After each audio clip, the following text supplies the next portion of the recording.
পশ্চিমবঙ্গ থেকে তোমরা যারা সিঙ্গেল আছো আর আমার ভিডিওটাকে দেখছো তাদের জন্য আমি জেনারেলি দেখে নেব যে কি আসতে চলেছে তাদের প্রেম জীবনে, এবং পার্সোনাল কনসালটেশন দেওয়া হয়।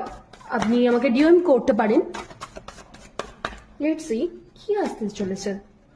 ওকে, তো প্রেম জীবনে এখনো পর্যন্ত আমি দেখতে পাচ্ছি স্টাকনেস রয়েছে, অনেক অপশনস আছে, অপশনস এর মধ্যে স্টাকনেস রয়েছে। কোথাও না কোথাও তোমার ইগো তোমার জন্য হার্মফুল হয়ে দাঁড়াচ্ছে, অ্যান্ড কোথাও না কোথাও তুমি নিজের ক্যারিয়ার নিয়ে অনেক বেশি সচেতন থাকার জন্য তুমি এই জায়গায় ফোকাস করতে পারছো না। যেখানে কিছু কথা বলতে যাচ্ছ সেখানেই লড়াই হয়ে যাচ্ছে, তোমার মেন্টালিটি কেউ বোঝার চেষ্টা করছে না, তোমার সিচুয়েশন কেউ বোঝার চেষ্টা করছে না।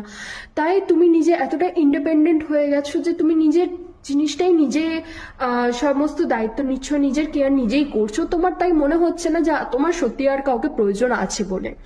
তো আমি এখানে এটাই দেখতে পাচ্ছি, অপশনস তো তোমার লাইফে অনেক আছে, কিন্তু তুমি নিজেই যেতে চাইছো না।